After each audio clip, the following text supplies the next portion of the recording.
Olá, alunos, tudo bem? Essa é a nossa primeira aula gravada de artes. Essa aula foi gravada para você que não está podendo, nesse momento, acompanhar as aulas síncronas pelo Meet. E também para você que acompanhou e quer rever algum ponto. É importante salientar que as aulas síncronas pelo Meet são de fundamental importância, porque durante as aulas ao vivo você pode tirar dúvidas com o professor e interagir com a aula. Mas, caso você não esteja acompanhando, essa aula vai te ajudar bastante. Ela é um resumo das primeiras aulas que já foram ministradas nesse ano.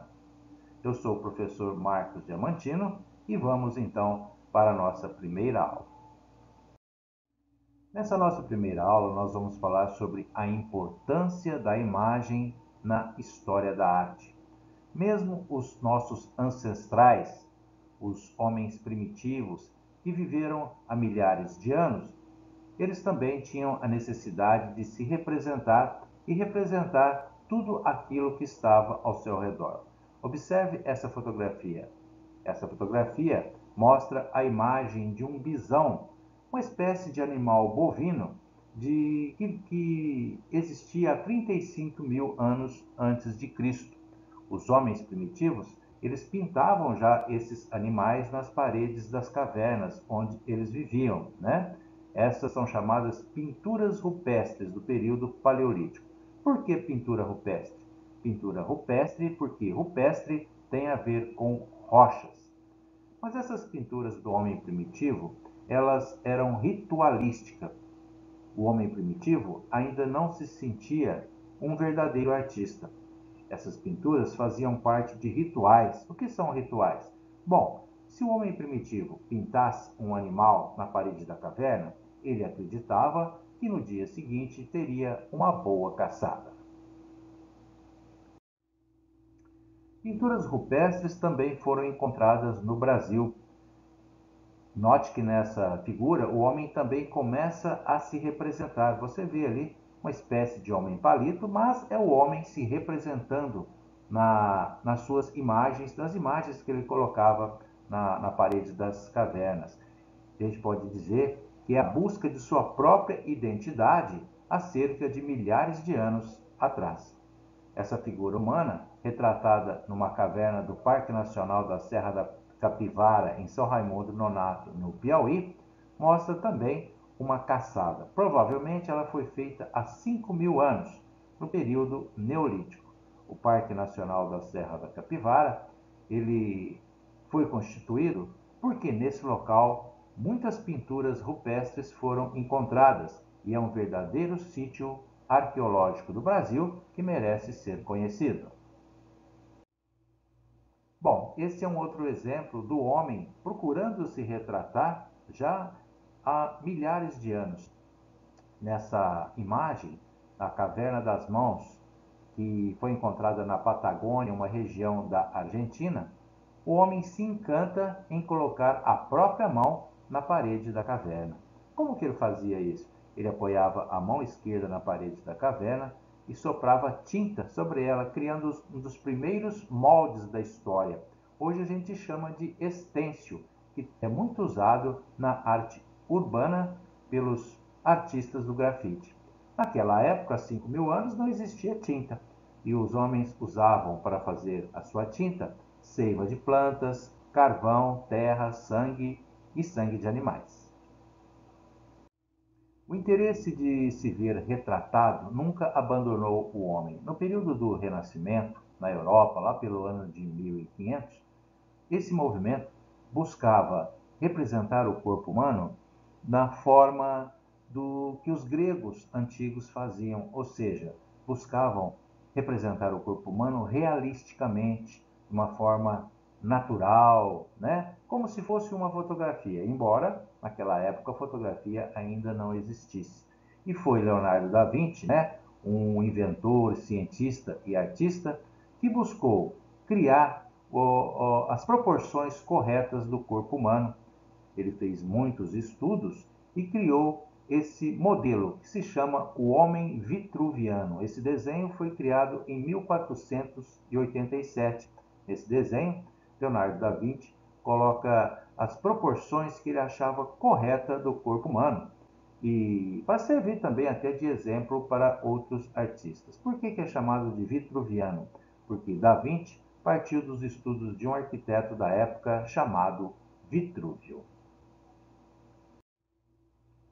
O corpo humano no Renascimento, como já nós citamos, esse período valoriza o homem e as descobertas científicas, já que Leonardo da Vinci era também um cientista. Mas, na questão da arte, esse movimento buscava o ideal grego de beleza. Se você observar bem a Mona Lisa, ela lembra um pouquinho, né, aquelas estátuas gregas, o rosto dela, buscando aquela perfeição. A Mona Lisa, de autoria de Leonardo da Vinci, é considerado hoje um dos quadros mais famosos do mundo. A história diz que Leonardo retratou Lisa Gherardini em 1503, esposa de um comerciante.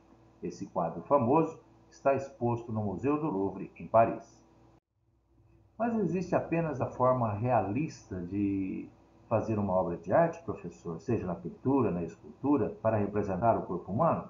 Claro que não, né? Mesmo porque, com a chegada da fotografia, que com um simples clique você registra a realidade à sua volta, os artistas passaram a buscar outras formas de representar o corpo humano, né? Então, muitos artistas passaram a distorcer a realidade, né? Distorcer a anatomia para destacar emoções. Exemplo é o pintor norueguês Edvard Munch, que dentro do movimento expressionista, em 1893, criou esse quadro aí, O Grito. Para dar maior dramaticidade, você percebe que a obra distorce um pouco a anatomia ou o corpo do personagem, mas retrata muito bem uma pessoa em desespero e angústia. Bom, nessa primeira aula nós mostramos a preocupação do homem em se ver retratado e diferentes formas de representar o corpo. Todo tipo de arte é importante, porque cada artista tem uma forma própria de se manifestar. O Renascimento, representado aí pelo quadro da Mona Lisa, o ideal de beleza era o grego, né? Com o que destacava o realismo, o naturalismo. Já esse outro quadro, o Grito, do Edvard Munch, é da fase expressionista, em que o artista distorcia a imagem para destacar a expressão emocional do ser humano. E existem muitas outras formas de representar o corpo humano. Bom, nessa nossa primeira aula, nós vamos deixar uma atividade para vocês, que é o seguinte: vocês vão fazer um autorretrato. Por quê? Porque nós estamos falando de corpo humano, e corpo humano é uma forma da gente se identificar, nosso corpo, não é mesmo? Então, você vai se desenhar. Olhe alguns exemplos aí nessa imagem, tá? O estilo não importa, é importante a sua intenção de se desenhar, tá? Você vai se desenhar como você se vê. De repente pode colocar ali, mesmo sendo um autorretrato, vamos fazer o rosto, né? Mas você pode colocar um detalhe de uma roupa.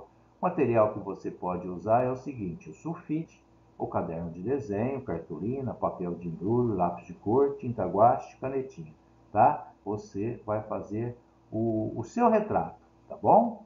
Da forma como você está vendo aí na posição que você está vendo nessas fotografias, tá certo? Vou dar mais uma dica. Como que eu vou fazer o autorretrato?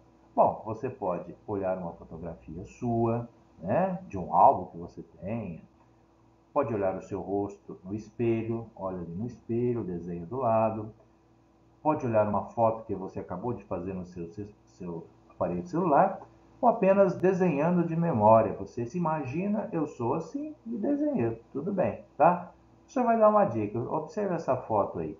A pessoa pegou uma foto, colocou um sulfite branco do outro lado e continuou o desenho, né? Como você está vendo aí, certo? É uma forma de facilitar o nosso trabalho. Depois, o que você faz? Você tira essa folha, coloca aquela folha outra folha branca do outro lado que você não desenhou e faz a mesma coisa. Depois é só juntar as duas folhas que você vai ter um rosto completo, tá? Fotografa ali e o desenho está completado. Bom, depois de fazer o seu autorretrato, envie no privado do professor. Até a próxima aula.